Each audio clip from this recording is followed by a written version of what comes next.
Ringy presents. Pulse of the sales industry. Stay ahead of the game. Latest news, latest trends. Nothing ever stays the same. Market shifting every day. Gotta know what's coming your way. Stay informed, stay on top. We bring you every drop. Pulse of the sales industry by Ringy. Let's get into it. Picture this scenario for a second. You walk into a big box electronics store, right? You're looking for a new flat screen TV. Yeah, we've all been there. Exactly. And you see the price tag and you feel that immediate sticker shock. Your brain naturally makes the connection like global trade tensions are high, new tariffs have been announced, so this physical piece of imported electronics is suddenly going to cost me a lot more money. Right, it's a very tangible physical association. We are super used to that. But what you probably don't think about is paying a tariff premium on an entirely intangible product. Something you can't, hold in your hands, put in your living room, or drive down the street. Which is wild when you really start to dig into it. It really is. So our mission today for this deep dive is to map the invisible, deeply surprising ways that global tariffs are quietly reshaping everyday life. Specifically, we are looking at how geopolitical trade disputes are silently jacking up your insurance premiums. It's just a profound shift in how we understand risk because, people tend to view the insurance industry as this static mathematical safety net, right? Yeah, like a boring pool of money. Exactly. A very boring pool of money that just sits there until you need it.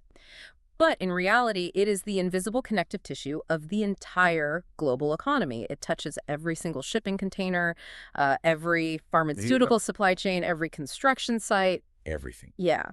So when the global supply chain shakes even a little bit, that connective tissue feels the shockwaves before almost anyone else. And to figure out exactly how those shockwaves are hitting you, the listener, we have spent the weeks swimming through a really diverse stack of intelligence. A very heavy stack this week. Oh, for sure. We are pulling from a comprehensive strategy report by the Boston Consulting Group, or BCG, which looks at the massive macroeconomic shifts in the U.S. insurance sector. Right. We're also layering that with a quick take from KFF on the realities of 2026 health insurance premiums. Plus, we're going to look at the ground-level tactics of a sales software platform called Ringy. And we have a pretty weird curveball in there, too. We do. As a bit of a curveball, we are going to break down a Cloudflare security block page that we actually tripped over during our research. Because it turned out to be, like, the perfect lens for understanding this entire crisis. It really is. The mechanics of a digital firewall have a shocking amount in common with the mechanics of international trade barriers. Okay, so let's unpack this by moving straight from the abstract idea of global trade directly into your wallet. We are starting with what hits people most intimately, which is health insurance. Yeah, the health side of this is huge. And this is where the KFF report drops a detail about the timeline of these premium hikes that honestly made me do a double take. Well, the really startling finding from KFF is that some health insurance premiums for 2026 are already rising specifically because of tariffs. Right. Even though those tariffs haven't fully worked their way through the physical supply chain yet, carriers are they're raising prices purely in anticipation of what might happen. Okay, hold on. I really have to push back on the logic there. You're telling me the tariffs haven't even fully impacted the supply chain in these specific cases, but premiums are already going up today. That is exactly what's happening. But that feels like a homeowner's insurance company raising your rates this afternoon because a hurricane might form off the coast of Florida next month. Like, how does a carrier possibly justify charging you for a phantom supply chain issue? That hurricane analogy is actually a perfect way to look at it. But we really have to look at the underlying mechanics of how healthcare spending works, combined with how heavily regulated these companies are. Okay, break that down for me. So, first, look at the spending side. The KFF report points out that retail prescription drugs make up roughly 12% of all private health insurance spending. Wow, 12%. Yeah, it is a massive, incredibly vulnerable slice of the pie. Vulnerable because we import so much of it, I'm guessing. Exactly. Even if a pill is manufactured domestically, the active pharmaceutical ingredients, the raw biochemical materials that actually make the drug work, those are overwhelmingly sourced from overseas. Right, the pharmaceutical supply chain is one of the most globalized networks on Earth. It really is. So if a tariff is placed on those materials, the cost to produce that medication spikes almost instantly. Okay, I get that. But that still doesn't explain why they're raising the price before the raw materials actually cost them more. Right, and that comes down to the regulatory timeline. I mean, health insurance companies don't have the luxury of just changing their prices on a random Tuesday when a new trade policy is announced. Oh, because of state regulators. Exactly. By law, they are required to submit their proposed premium changes for the coming year to state regulators months in advance, usually in the spring or summer. So they're locked in. Yeah, they are essentially forced by the government to look into a crystal ball. Because there is a widespread, mathematically sound expectation that tariffs will drive up the costs of these imported pharmaceuticals, carriers really have no choice but to actively build uncertainty into their submitted rate filings. Because if they guess wrong. If they guess wrong and underpriced, they could face catastrophic losses. So they're literally pricing geopolitical anxiety into your monthly premium. They are. And what's fascinating is that they aren't even trying to obscure this. Like, the KFF analysis highlights that carriers are openly attributing exact percentage rate increases to this specific tariff anticipation. Really? They're just putting it in writing. Oh, yeah. We're looking at filings from major carriers where they explicitly lay it out. For example, United Healthcare of Oregon added a 2.2% price impact purely for this. 2.2%. Wow. Yeah. And Optimum Choice of Maryland added 2.4%. Independent Health in New York added 2.9%. And United Healthcare of New York added a full 3.6%. That is wild to think about. And they state on the record, this is to hedge against the anticipated impact on pharmaceutical imports. An extra 3 or 4% bump before a single imported pill has actually passed through customs at a higher rate. But, I mean, I suppose it makes sense mechanically. It's pure risk management. Right. If you know that 12% chunk of your expense pie is highly likely to inflate, and you only get one shot a year to set your prices with the state regulator, you have to hedge your bets aggressively. Absolutely. And, that anticipatory strike on health insurance is really just the opening act here. Yeah, let's pivot to the physical stuff. Right, because if medical supplies represent the biochemical side of the tariff impact, we also have to look at the heavy physical materials needed to fix the things you own. The steel, the glass, the microchips. Which brings us out of the pharmacy and into your driveway and your living room. Yes. And this is where the BCG report really opens up the hood on the property and casualty sector. I mean, the physical squeeze here is intense. It is a severe bottleneck. According to the data highlighted by BCG, over half of all U.S. vehicles and automotive parts are imported. Over half. Yeah. We need to think about the anatomy of a standard fender bender today. It is rarely just swapping out a piece of metal anymore. Right. You're replacing the parking sensors, the rear view camera wiring, the specialized cracked windshield, the LED headlight assembly. And almost all of those specific high-tech components are manufactured overseas. So the parts are getting hit hard. Exactly. When a tariff hits those parts, the cost to resolve a relatively minor claim suddenly skyrockets. The labor costs remain domestic, obviously, but the material costs become practically unmanageable for the insurer. Okay, here is where I see this massive catch-22 squeeze for the auto insurers. Yeah. Let's walk through how this used to work like 10 years ago. Sure. If a car was badly damaged and the repair parts were just going to be way too expensive or take too long to arrive, the insurer would run the math and simply declare the car a total loss. The easy way out. Exactly. Mm. They write you a check for the value of the vehicle, you go buy a new car, and they wash their hands of the expensive, complicated repair process. Is their escape hatch? Well, that escape hatch is slamming shut right now. Because of the used car market. Yes. The BCG report notes something crucial about why this is happening. Tariff concerns and supply chain constraints aren't just making parts expensive, they are strangling the supply of new vehicles altogether. Right. So when new vehicles are scarce or suddenly much more expensive, buyers flood the used car market. Which drives up used car prices across the board, exactly like we saw during the supply chain crisis of the pandemic.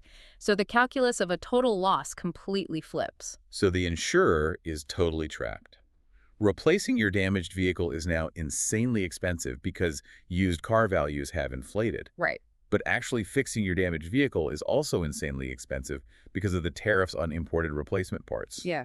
The insurer is squeezed on both sides. They can't afford to fix it, but they can't afford to replace it either. That's the exact dynamic. And while that mathematical nightmare is happening to your car in the driveway, the exact same economic physics are attacking the house it's parked in front of. All property insurance. Yeah.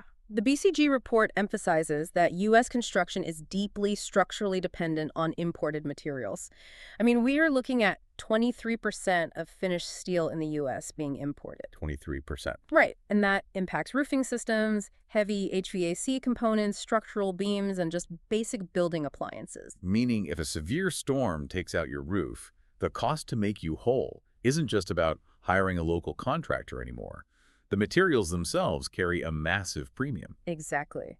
Tariffs on these imported goods could raise home reconstruction costs by 5 to 15%, depending entirely on your geographical location and the specific type of structure. 15% is a huge jump for a major reconstruction. It puts incredible pressure on the margins for standard dwelling coverage. But we actually have to look deeper because it extends beyond just the physical cost of wood and steel. It triggers these secondary cascading costs. How do you mean? Walk me through a secondary cost. Think about the element of time. Delays. If a contractor simply cannot get the imported roofing materials or the HVAC unit because it's sitting in a port waiting for tariff clearance, your house just sits unfinished. Oh, I see where this is going. Yeah. For a homeowner, that means the insurance company has to pay what's called additional living expenses. Oh, wow. So if a supply chain bottleneck turns a 3-month repair into a 6-month repair, the insurance company is footing the bill for your family to stay in a hotel or a rental property for an extra 90 days. Precisely. And in the commercial property sector, it means extended business interruption claims. Every single day those materials are delayed at a port, the insurance claim grows larger and larger. The physical delay creates a financial compounding effect. Exactly. That actually perfectly segues into the whole concept of commercial blockades. Yeah. Because the delays we are talking about aren't accidents. They're becoming a structural feature of the system. Right. And this brings me to a very specific, honestly kind of weird detail from our research process for this deep dive. The Cloudflare incident. Yes. So, listener, I was trying to pull up a highly specific article on marine cargo insurance, and out of nowhere, my screen just goes white. Completely blocked. Completely. I hit this massive Cloudflare attention required security block.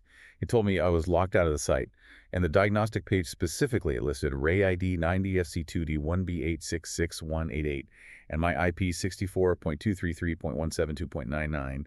It stated that it was protecting the server from online attacks because my connection was interpreted as malformed data. It just abruptly slammed the door in your face. Exactly. And as I was sitting there, annoyed, staring at this digital firewall, it hit me. This is the exact mechanism of the global supply chain right now. What's fascinating here is that it is an incredibly apt metaphor for how tariffs function at the border. Right. The global trade network is basically a giant server processing millions of requests, which are cargo ships every day. Yeah. So tariffs act as this geopolitical security protocol. Suddenly, normal, everyday cargo that has been flowing freely for decades is flagged at the border as malformed data. It requires attention. The cargo gets stopped. Yeah, a massive financial fee is demanded to clear the firewall, or it's blocked entirely. It is a sudden, intentional structural blockage, halting the natural flow of business. And if we apply that firewall metaphor to the bigger picture, BCG outlines exactly how these blockades directly impact the insurance lines that underwrite global trade. Okay, let's look at the data on that. They look back at the 2019 U.S.-China tariff cycle as a primary case study. During that period, North American marine cargo premiums actually fell by 15%. Wait, I'm struggling with the math on that one. If the world is getting riskier and more volatile, shouldn't marine cargo premiums go up? You would assume the rate goes up, and you'd be right about that. But the total premium pool, meaning the total amount of money collected by the industry, that fell dramatically because the actual volume of trade declined so sharply. Oh, because fewer ships were moving. Exactly. If the ships simply aren't moving because the tariffs have made the route unprofitable, you don't need marine cargo insurance. The firewall did its job. It stopped the data. That makes total sense. But conversely, while marine cargo drops, the BCG report notes a massive, frantic spike in demand for a completely different kind of coverage. Trade credit insurance. Trade credit insurance. Yeah. Can you break down the mechanism there? That's basically insurance against your client stiffing you on a bill, right? In essence, yes. It covers a business if their commercial customers default on their accounts receivable. Imagine you are a mid-sized domestic manufacturer. Okay. Because of geopolitical blockades and sudden chaotic cost increases, you are terrified that the businesses buying your goods might go bankrupt or simply refuse to pay their invoices. So you rush out to buy trade credit insurance to protect your cash flow. Exactly, because everyone is suddenly extremely suspicious of everyone else's financial stability. But wait, I can see a problem here. There is a big catch. The insurers are looking at the exact same volatile, unpredictable landscape, right? You are asking them to guarantee a payment in a highly unstable environment. Exactly. So the insurers look at the market and say, we don't really want to expand our credit limits right now. The risk of widespread default is just too high. Wow. So you end up with this massive supply and demand mismatch driven entirely by geopolitical friction. Businesses are desperate for a safety net, and the insurers are actively pulling the net away. It is a profound psychological shift in the market, not just a financial one, which actually brings us to another area the BCG report covers, one that surprised me the most: life and annuity insurance. Yeah, this one is less obvious. Right, because I can easily see how a steel tariff affects the cost of a new roof. But how on earth does a border policy change the mechanics of someone's life insurance? It alters consumer psychology at a fundamental level. I mean, macroeconomic volatility changes how the average person views their financial future. When people see inflation rising, global supply chains wobbling, and tariffs threatening the broader economy, their risk tolerance just plummets. They crave stability. Exactly. BCG observes that in these highly volatile environments, life insurance customers actively abandon equity-linked products. So we are talking about things like variable annuities, where your eventual payout is tied to the performance of the stock market. Yes. In a stable, growing economy, consumers love variable annuities because they want to participate in the stock market's upside. That makes sense. But when tariffs introduce the threat of inflation, interest rate hikes, and corporate profit drops, the stock market looks dangerous. Consumers flee those equity-linked products for guaranteed return products. So they move their money into what exactly? They move into fixed annuities or traditional whole-life policies, financial instruments that offer a defined, mathematically predictable safe harbor. Basically saying, just tell me exactly what my payout will be. I don't want to play the market anymore. Exactly that. And furthermore, the report warns of a darker consequence: policy surrenders. Yeah, if tariff-induced inflation bites hard enough into the cost of everyday goods, groceries, gas, housing economically stressed consumers might be forced to cash out their life insurance policies entirely. They surrender the policy, take the penalty, just to seek quick liquidity to pay their daily bills. Exactly. And for the insurer, this means a sudden, massive loss of assets under management. Okay, let's pull all of this together and look at it from the perspective of the people actually trying to run these businesses. It's a tough spot to be in. If you are an insurance agency right now, whether you are selling home, auto, health, or life, you are facing a literal nightmare scenario. Your internal costs to cover physical claims are skyrocketing. Right. You are being forced by regulators and actuary tables to hike premiums on your customers before the supply chain disruptions even fully materialize. And your customers are economically stressed, angry about inflation, and potentially looking to drop their coverage entirely. It's the perfect storm. So how does an insurance agency survive this without losing their entire book of business to rate shock? Well, this is where the strategy pivots from merely identifying the threat to actually executing a survival response. The BCG report strongly advocates for what they call a strategic foresight model. Strategic foresight. Yeah, it's about separating the signal from the noise in a chaotic market. They argue that successful companies must build a dedicated, heavily structured tariff playbook. And the two massive pillars of this playbook are operational efficiency and customer retention. Okay, the operational efficiency piece makes total sense. You have to aggressively cut your own internal corporate costs so you don't have to pass every single penny of the tariff premium onto the customer. Right. But the customer retention piece is where I want to focus. Because, I mean, it is one thing for consultants at BCG to talk about customer retention in a high-level corporate boardroom. Very true. It is another thing entirely for a local insurance agent to actually keep a furious customer from hanging up the phone when they hear their auto premium just jumped 15%. Yeah, BCG provides the 30,000-foot view, but how is the battle actually fought on the ground? That is exactly where our final source comes into play. We looked at the Help Center documentation for a sales and CRM platform called Ringy. Yes. And when you look at how their software modules are built, you see the actual weapons used to execute this tariff playbook in the trenches. The Help Center outlines deep functionality for leads, SMS texting, email campaigns, automated sales pipelines, and scheduling. It is the digital architecture of proactive communication. Yes, and proactive is the absolute key word. If you are a local agent and you know these tariff-induced rate hikes are coming down the pipe, you absolutely cannot wait for the customer to open their monthly bill, panic, and hit cancel. If you wait for the bill to arrive, you've already lost them. Exactly. You have to rely heavily on CRM software to manage the psychology of the rate shock. You use the sales pipeline module to flag every single client whose policy is up for renewal in the next 90 days. Right. You use the SMS and email modules to proactively reach out to them first. And SMS is critical there because email open rates are notoriously low, whereas a text message gets immediate attention. Right. You text them, you get them on the phone, and you explain the macro environment. You say, look, global supply chains are driving up the cost of auto parts, so everyone's rates are going up. But let's look at your policy. Can we pivot you to a higher deductible? Can we bundle your home and auto differently? It becomes an intense, highly technological ground war. Navigating geopolitical disruption requires both a macro understanding of international trade flows and a micro mastery of your customer relationship software. And, we should probably pause here just to do a quick impartiality check. Oh, definitely. Because obviously the sources we're discussing touch on international trade disputes and policies that can get very political. Right. There's a lot of noise around this stuff. But for the purpose of this deep dive, we are purely looking at the undeniable mathematical realities and the strategic responses of the financial sector. Yeah.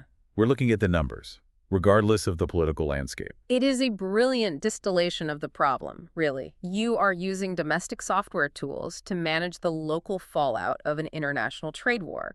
And when you step back and look at the whole picture we've painted today, it is staggering how deeply interconnected it all is. It really is. We've traced a line from a theoretical policy decision on an international border, straight down into the mundane, frustrating realities of your daily life. Yeah, a border policy cascades into a 3% anticipatory hike on your health insurance, because 12% of that premium goes toward retail prescription drugs whose ingredients are globally sourced. Right. It cascades into the catch-22 of your auto insurance, where a crashed car is too expensive to fix because of imported sensors, but too expensive to replace because new car tariffs have inflated the entire used car market. And it fundamentally shifts the psychology of your retirement planning, driving you away from variable market investments and into the safe harbor of fixed annuities. And ultimately, it results in that automated SMS text you get on a Tuesday afternoon from your local agent, powered by CRM software, desperately trying to restructure your deductible to keep your business. It completely validates our opening premise. The insurance industry isn't just a separate, boring financial vertical. No, not at all. It is the nervous system of the global economy.